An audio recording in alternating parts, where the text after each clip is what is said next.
Hello, thanks for clicking on the video and thanks for watching. This time it's the match review from our 1-1 draw with Bristol City this afternoon. Probably a fair result in the end, but you know it always feels like a kick in the knackers when you concede a late goal like that, especially when it was a penalty and could have been avoided, but never mind.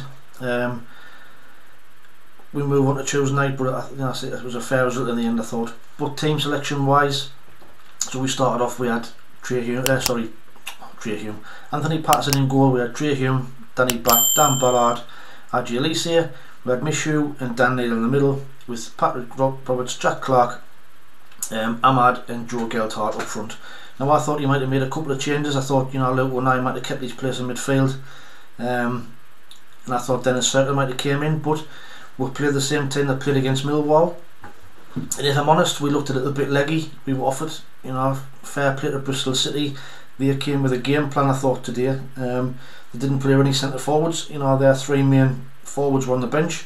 In Harry Cornick, the kid that was signed from Luton, Narty Wells and Vyman, you know, they were on the bench.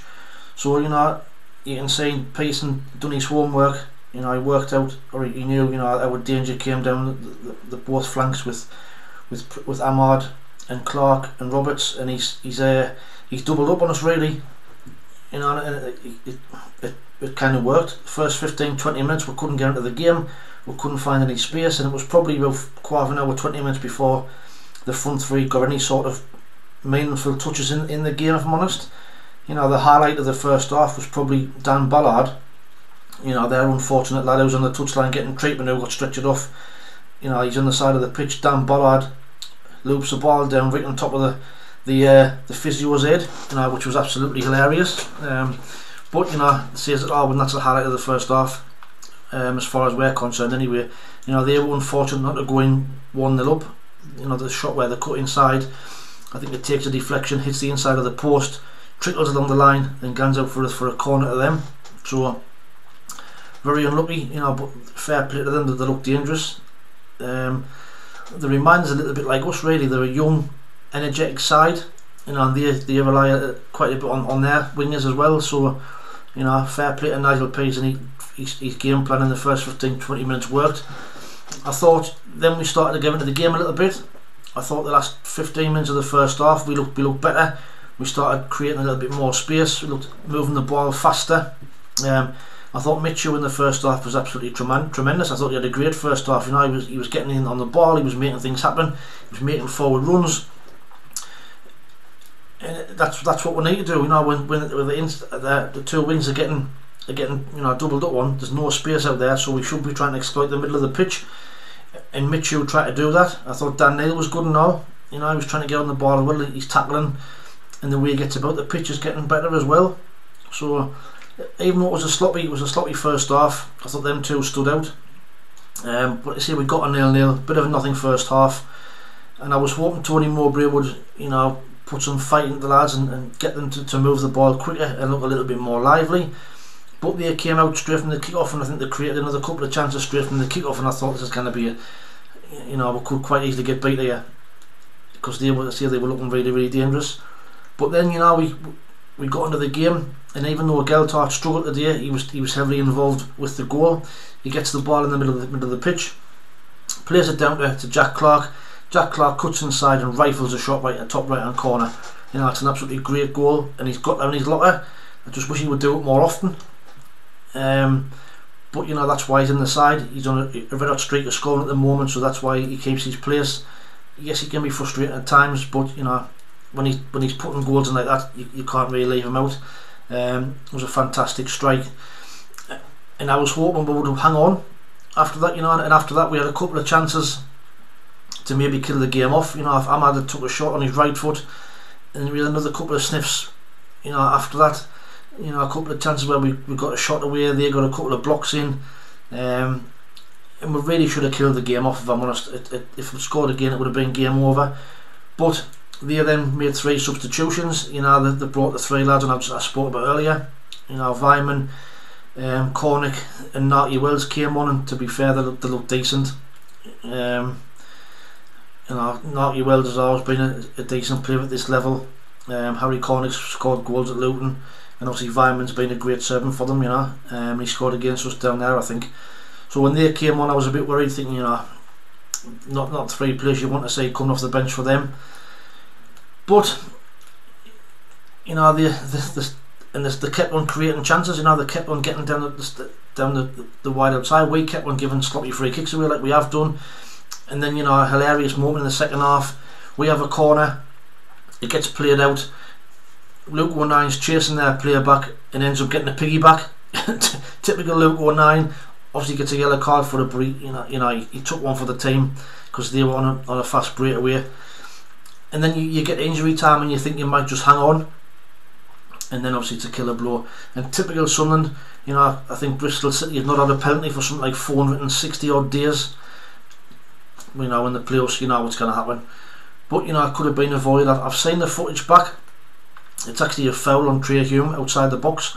You know, I think it's Natty Wells who gets the penalty out, and he's pulling Trey Hume's shirt, and that's how Trey Hume falls into the box and then grabs his feet, and the ref gives a penalty. But you know, to be fair to the referee, it's on the referee's blind side. He's not going to see the pull on Trey Hume's shirt. If Trey Hume goes down outside the box, he might have given it. Linesman's on the other side of the pitch again, so he's going to be, you know, unsighted by that as well. It happens so quickly. Gans down in the box, grabs his feet. Referee, it's a penalty. You know, he trips an hour. And then it's up to Patterson. You know, can Patterson make it 4 saves out of 4? He dives the right way, but unfortunately, you know, Natty Wells tucks it in the bottom left hand corner, and it's 1-1, and it's an absolute kick in the knackers. But you know, on the grand scheme of things, it's another point. We're still 5th in the league. Still a lot of positives to take. You know, it's not as though it was a terrible performance. I thought it was an evenly matched game today. You know, they're probably the best side that we've played in the last 3 or 4 games. They're decent. They're not on a run of 10 games unbeaten for now. You know, they're obviously doing something right lately. And fair play to them. You know, like fair play to Nigel Pearson. Came with a game plan and it worked. So you know, fair result in the end. They'd have probably took a point before the game. Yes, it's frustrating for us to lose it, to drop 2 points in that manner, but you know, we move on. That's football. It happens sometimes. Match ratings, you know, probably a tough one today. Patterson, probably give him a 7 out of 10. Didn't really have much to do. He was the busiest of the 2 goalkeepers, but you know, probably not as assured as he has been. But he's still young. You know, decent performance from him. It's just what we expect from him, really. He's kind of missed the consistency, really. 7 out of 10. Trey Hume, I think, looked tired towards the end of the game. Probably a tired tackle that, you know, caused him to fall down and give the penalty away. But probably a 6.5, 7 out of 10, or 6.5 out of 10. Dan Ballard, probably my man of the match today. I think if Mitchell would stayed on the pitch, he would have gotten it. But Dan Ballard, absolute rock. He took a few hefty challenges, like I said, to his right angle in the game, and did well to stay on. But he won everything. You know, big, strong, and he just seems to be getting better with every game he plays alongside Danny Batt. So 8 out of 10 for Ballard, probably 7.5 out of 10 for Danny Batt. Adjulisi looked a little bit tight today as well, so maybe it's time for Dennis Certain to come in on Tuesday night and freshen things up a little bit. So I'm going to give him a 6 out of 10. Say Daniel and Mitchell I thought were really good today. Mitchell especially I thought was tremendous in the first half. If he'd stayed on the pitch, he'd probably get man of the match, but I'm going to give him a 7.5 out of 10. Dan Neil probably a 7 out of 10 as well. Robertson Ahmad, Robertson Clark. Roberts, you know, like I said, they struggled for the game of the game today purely because they did a number on us. But in the second half, he showed some glimpses, you know, of the form he's shown over the previous few weeks. So probably a 7 out of 10 and a half for Roberts. Jack Clark obviously got his fantastic goal. You know, and he's on a hot streak at the minute, so you know, probably 7.5 out of 10 for him. Ahmad struggled to get into the game today. The little tricks and the flicks weren't coming off. Probably should have had a shot away with his right foot, so I'm going to give him a 6.5 out of 10. Geltart, you know, I think he's struggling for confidence at the moment. You can see it, and I think once he gets that first goal, it'll just settle him down. But I hope he gets it soon, because the longer he gets without it, you know, he's going to start getting criticised from the fans, which is, you know, is not really fair. you know, he's not played many games this season. It's going to take him a while to get fully up to match speed and integrate in the way we are playing. You know, Tony Mowbray did say after the game that he's in training, he looks, you know, a wonderful player, but it's just not transferring to the pitch at the minute. So, you know, hopefully he can get that first goal very, very soon, and we'll see him, you know, a different player. He's just lacking confidence, but you know, in his game, that match fitness. But 6 out of 10 for Joe Geltart, unfortunately, just didn't happen from today. So that's my player ratings. Let us know what your thoughts, you know, are in the comments below of what you think of what your player ratings were. Who was your man of the match? You know, and what were you think of today's team selection? And we move on to Rotherham on Tuesday. You know, and if we can get 3 points down there, that'll be what, 10 points out of 4 games, which, you know, is not a bad return. And like Tony Mowbray said on his press conference after the game, if somebody had said we'd have 7 points out of the previous 3 games, you'd have probably snapped the hands off with 2 of them games being away from home. So, with one of the games being away from home. So, you know, it's not a bad return. Like I said, it keeps us up there. So, you know, let's get to Rotherham on Tuesday. Let's get another win, and it'll be a fantastic couple of weeks. But let me know what your thoughts are in the comments below. You know, do you think we should have won? Do you think we should have killed the game off? Was it a fair result? Was it a penalty? Let us know what your thoughts are. But like I say, thanks for watching. I appreciate it. Just want to say a happy birthday, a shout out to Wayne Hutchinson. It's your birthday today, mate. So, you know, I hope you've had a good day. Not the result you probably wanted, but you know, we're still unbeaten. But thanks for watching.